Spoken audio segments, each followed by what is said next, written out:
अगर भगवान भूत अधिपति भगवान शंकर का स्मरण कर कर, पंचाक्षर मंत्र का स्मरण कर कर अगर आप पूजन में बैठ रहे हैं, लक्ष्मी पूजन कर रहे हैं, तो ये पक्का है अगर हमसे कुछ त्रुटि हो भी गई तो भगवान भोलेनाथ उसको क्षमा कर देंगे। और माता से निवेदन करना, हे लक्ष्मी मैया, हे वैभव लक्ष्मी, हे माता अष्टलक्ष्मी, हे माँ संतान लक्ष्मी, धान्य लक्ष्मी, वैभव लक्ष्मी, प्रतिष्ठा लक्ष्मी, यश लक्ष्मी, कीर्ति लक्ष्मी, आरोग्य लक्ष्मी, संतान लक्ष्मी, हे माँ ऐसी कृपा करिए, आप हमारे घर से रुष्ट होकर ना जाइएगा। ये घर, ये परिवार, ये सब आपका है,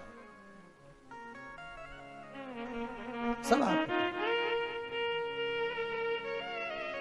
ये किसी दूसरे का नहीं। मां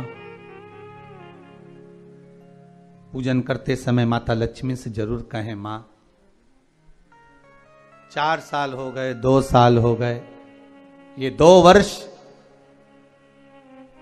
जो ये कोरोना महामारी में गए हैं, ये वर्ष जो बेकार निकल गए हैं, मां हो सकता है आप हमसे रुष्ट हो गई हो, पर आज क्षमा मांगकर अपने घर में आप प्रवेश करिए। मां आइए हमारे घर में, आप पधारिए। मां महाराज कितना सुंदर संवाद है।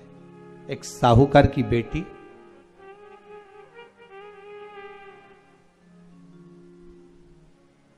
साहूकार की पुत्री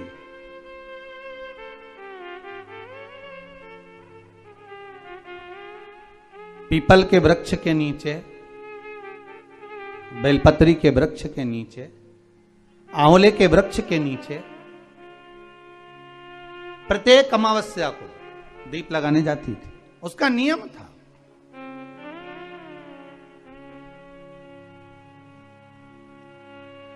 साहूकार की पुत्री प्रत्येक अमावस्या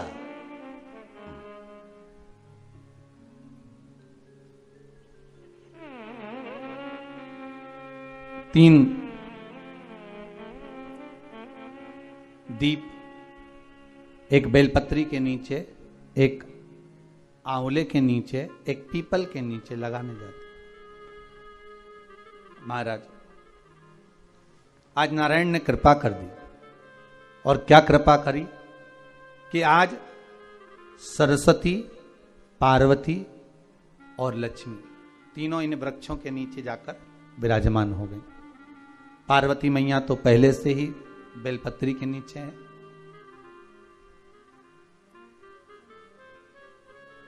स्वयं सरस्वती मैया, लक्ष्मी मैया आंवले और पीपल के नीचे विराजमान हो गई। अब आज तीनों देवियों में बात हो रही है, आज तीनों देवियों में चर्चा हो रही है कि यदि आज अगर कोई दीप लगाने आया और पहला दीप जिसका लगेगा तो ये पक्का है कि मैं लक्ष्मी उसके घर में प्रवेश करूंगी।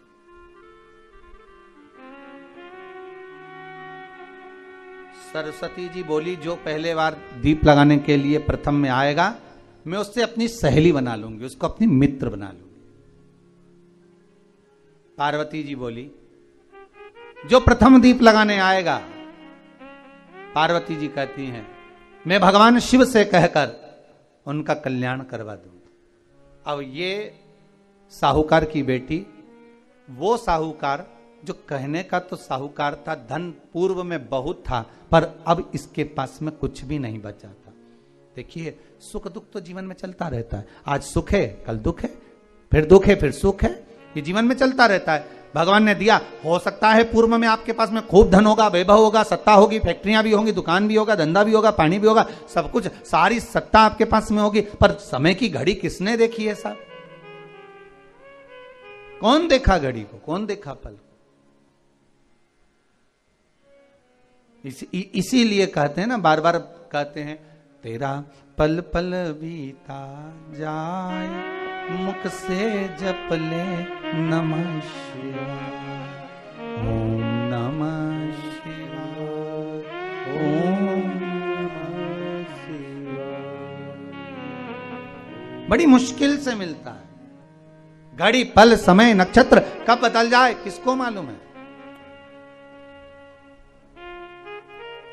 आज साहूकार के जीवन में था साहूकार कहने का, पर धन नहीं था, वैभव नहीं था, सब समाप्त हो गया था, कहीं पैसा चले गया, लग गया। महाराज बेटी ने वही दीप तैयार करे। दीपावली की अमावस्या नहीं थी, पर दूसरी जो अमावस्या थी उस अमावस्या पे उसने दीप लगाया। जैसे ही दीप लगाया, 3 देवियों ने आवाज लगाई, अरे सखी सुनो तो। साहूकार की बेटी बोली, किसकी आवाज आ रही है?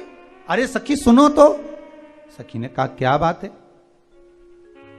आवाज आई, 3 सुंदर स्त्रियां, बड़ी सुंदर युवती बनकर, सुंदर आभूषण वस्त्र पहनकर बैठी हुई थी। एक ही जगह पर तीनों बैठी हुई हैं। इसी को त्रिवेणी कहते हैं महाराज। जो त्रिवेणी का जो वृक्ष होता है, उसमें 3 त्रिवेणी का जो वृक्ष होता है उसमें दिए लगाने का बड़ा महत्व होता है, तो इसी को त्रिवेणी कहते हैं। तीनों बैठी हुई थी। अब तीनों बैठी, आवाज लगाया, हम आपको सहेली बनाना चाहते, सखी बनाना चाहते, आप हमारी सहेली बनेंगी? अब इस साहूकार की बेटी को लगा ये तो बहुत पैसे वाली दिख रही हैं, धनपति दिख रही हैं, और मैं तो गरीबड़ी, और ना जाने में अगर इनकी सखी बन गई तो फिर इनको क्या मुझे देना पड़ जाए, कोई भरोसा है? इसलिए शास्त्र कहता है कि मित्र भी बनाओ तो सोच समझ कर बनाओ। मित्र भी बनाओ तो सोच समझ कर बनाना। ज्यादा धनपति मित्र बन गया तो मन में आएगा कि जब ये घर आएगा तो इसको घृत का भोजन तो कराना ही पड़ेगा, घी का भोजन तो कराना ही पड़ेगा। इसलिए मित्र भी बने तो ऐसा बने कि जो आपके सम्मुख में हो, उसको धन और वैभव से मतलब ना हो, उसको सत्ता से मतलब ना हो, आप उसको केवल आप से मतलब, आपकी मित्रता से मतलब। साहूकार की बेटी ने कहा, मैं आपको कल बताती हूं, मेरे पिताजी से पूछूंगी मैं आपको मित्र बनाऊं कि ना बनाऊं। ठीक है, चलिए घर पहुंची। पिताजी, मुझे 3 सखियां मिली हैं, एक सरस्वती है, एक पार्वती है और एक लक्ष्मी है। अच्छा, पीपल, आंवला और बेलपत्र तीनों वहां विराजमान। अच्छा, क्या कह रही हैं? सखी बनाना चाहती। पिताजी ने कहा, बन जाओ सखी, सखी बनने में दिक्कत क्या है, बनो। अब दूसरी अमावस्या पे जब वो गई और जाकर उसने कहा कि मैं आपकी सखी बन सकती हूं, तीनों प्रसन्न हो गई। तो उसमें से एक सखी माता लक्ष्मी ने कहा कि चलो आज तुम हमारे घर चलो, हम तुम्हारा सम्मान करना चाहते हैं। सखी को माता लक्ष्मी अपने घर ले गई। साहूकार की बेटी को जब घर लेकर गई, सुंदर सोने की चौकी, सोने की थाली और सोने के गिलास, पकवान एक से बढ़कर एक माता लक्ष्मी ने जब साहूकार की बेटी के सामने परोसे, इधर माता सरस्वती, इधर माता पार्वती नजदीक में बैठ गई और साहूकार की बेटी पकवान को पाने लगी।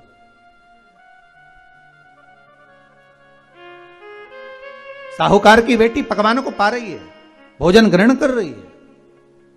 अब भोजन करने के बाद साहूकार की बेटी चली गई। अब जाते से ही माता लक्ष्मी जी ने कहा, सुनो सखी, अगली जो अमावस्या आ रही है, आपको मालूम है वो कौन सी अमावस्या है? नहीं। कहा, दीपमालिका, दीपावली की अमावस्या, आपको मालूम है? ओहो, पर एक बात हम आपको कहें। लक्ष्मी जी बोली, एक बात हम आपको कहें। हाँ बोलिए। हम चाहते हैं इस अमावस्या को आप हमारे घर आई हो, अगली अमावस्या को हम आपके घर आना चाहते हैं, क्या आप हमें बुलाएंगी? सखी ने कहा, साहूकार की बेटी बोली, अगर आपका मन है आने का तो आप आओ, मना नहीं है। साहूकार की बेटी हूं मैं।